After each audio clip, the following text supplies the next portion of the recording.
सुंदरपुर गांव के एक छोटे से घर में वृद्ध पार्वती देवी अपने बेटे रमेश और बहू सुनीता के साथ रहती थी। पति के इंतकाल के बाद पार्वती देवी ने अपना पूरा जीवन रमेश को पालने पोसने और उसकी हर जरूरत पूरी करने में खपा दिया था। रमेश शहर के एक बड़े व्यापारिक प्रतिष्ठान में काम करता था और दिन भर व्यस्त रहता था। घर की पूरी कमान उसकी पत्नी सुनीता के हाथों में थी। सुनीता स्वभाव से बेहद कड़वी, स्वार्थी और घमंडी स्त्री थी। उसे घर में अपनी सास की मौजूदगी बिल्कुल पसंद नहीं थी। वह सुबह से शाम तक बीमार और कमजोर पार्वती देवी से घर का भारी काम करवाती और बात बात पर उन्हें ताने देकर नीचा दिखाती। पार्वती देवी सब कुछ चुपचाप सह लेती ताकि उनके बेटे का घर शांत रहे और परिवार में झगड़ा न हो। एक दिन रसोई में काम करते समय पार्वती देवी के कांपते हाथों से कांच का एक महंगा बर्तन छूटकर जमीन पर गिर गया और चकनाचूर हो गया। बर्तन टूटने की आवाज सुनते ही सुनीता आंधी की तरह रसोई में आई और उसने बिना सोचे समझे पार्वती देवी पर तानों की बौछार कर दी। शाम को जब रमेश घर लौटा तो सुनीता ने बात को बढ़ा चढ़ाकर पेश किया और साफ शब्दों में कह दिया, अब बहुत हो चुका। इस बूढ़ी के साथ मैं एक छत के नीचे नहीं रह सकती। या तो तुम्हारी माँ इस घर में रहेगी या फिर मैं। फैसला तुम्हें करना है। रमेश ने अपनी माँ के त्याग को भूलकर अपनी पत्नी का साथ दिया और चुप रहा। अपने बेटे की यह चुप्पी देखकर पार्वती देवी का दिल टूट गया। उन्होंने समझ लिया कि अब इस घर में उनके लिए कोई जगह नहीं है। अपनी आंखों में आंसू लिए भारी मन से वे अपनी छोटी सी गठरी बांधकर अंधेरी रात में चुपचाप घर छोड़कर निकल पड़ी। गांव की सरहद लांघकर पार्वती देवी एक अनजान कस्बे के बस स्टैंड पर पहुंची। उनके पास न तो कोई ठिकाना था और न ही पेट भरने के लिए एक भी पैसा। थककर और भूखी प्यासी होकर वे एक विशाल बरगद के पेड़ की छांव में जमीन पर बैठ गई। उसी बरगद के पेड़ से कुछ दूरी पर अंजलि नाम की एक युवा लड़की चाय और गर्मागर्म कचौड़ियों का छोटा सा ढाबा चलाती थी।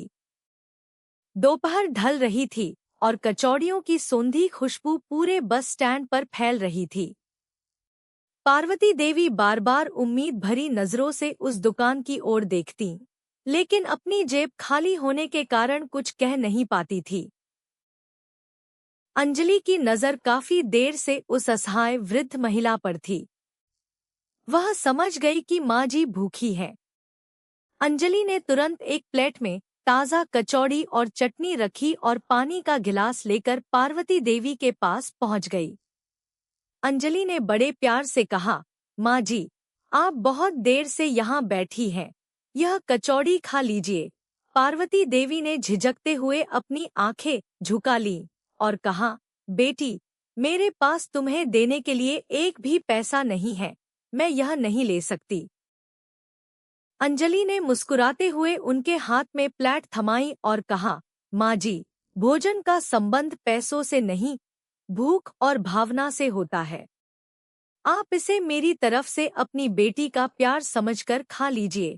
जब शाम होने लगी और बस स्टैंड खाली होने लगा, तब भी पार्वती देवी वहीं बैठी रहीं। अंजलि ने उनके पास आकर धीरे से पूछा कि वे अपने घर क्यों नहीं जा रही हैं। पार्वती देवी की आंखों से आंसू छलक पड़े और उन्होंने अपनी दुखभरी कहानी अंजलि को सुना दी। अंजलि का दिल भर आया। उसने बताया कि वह खुद एक अनाथ है और बचपन में ही एक हादसे में उसके माता पिता गुजर गए थे। उसने पार्वती देवी का हाथ थामा और कहा, आज से आप अकेली नहीं हैं। मेरा कोई परिवार नहीं है और आपका कोई ठिकाना नहीं। आप मेरे घर चलिए, आज से आप मेरी माँ है।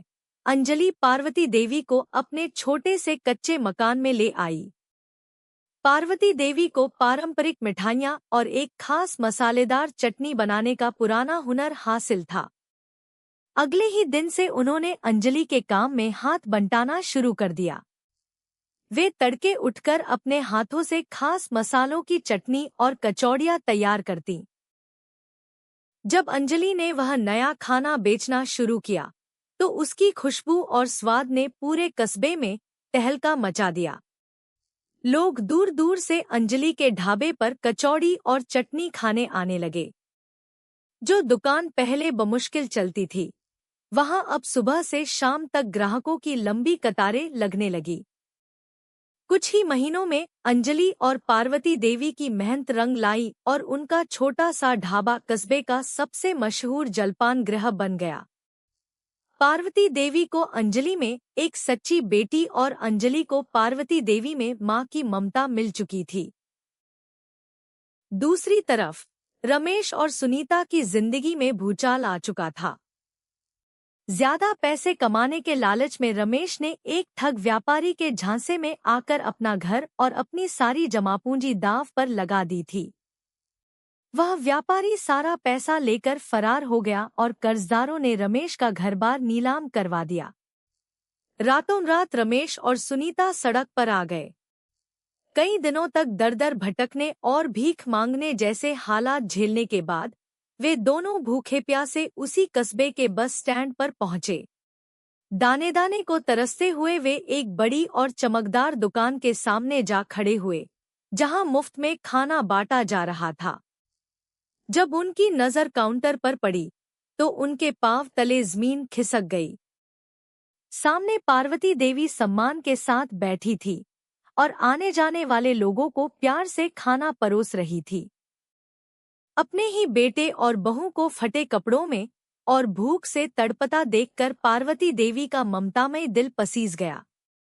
उन्होंने पुरानी सारी कड़वाहट भुलाकर रमेश और सुनीता को भरपेट स्वादिष्ट भोजन करवाया। जब रमेश और सुनीता को पता चला कि जिस अनाथ अंजलि को वे कभी नीचा समझते थे, उसने उनकी मां को न केवल सहारा दिया बल्कि उन्हें मां का दर्जा देकर इतना सम्मान दिया, तो वे शर्मिंदगी से पानी पानी हो गए।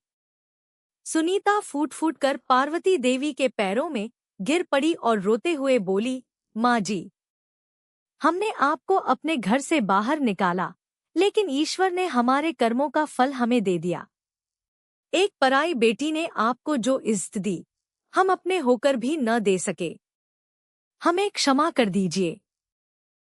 अंजलि ने आगे बढ़कर सुनीता को संभाला और कहा, भाभी, रोने से अतीत नहीं बदलता। रिश्ते सिर्फ खून के पानी से नहीं बनते, बल्कि दिल के अपनत्व और सम्मान से टिकते हैं। जिस घर में माता पिता का आदर नहीं होता, वहां कभी बरकत नहीं हो सकती। पार्वती देवी ने अपने रोते हुए बेटे और बहू को गले से लगा लिया और उन्हें माफ कर दिया। उस दिन के बाद रमेश और सुनीता पूरी तरह बदल गए। वे भी अंजलि और पार्वती देवी के साथ उसी जलपान गृह में ईमानदारी से काम करने लगे और पूरा परिवार एक साथ खुशी खुशी रहने लगा। दोस्तों, वीडियो पसंद आई हो तो वीडियो को लाइक और शेयर जरूर करें और चैनल को सब्सक्राइब करना ना भूलें। धन्यवाद।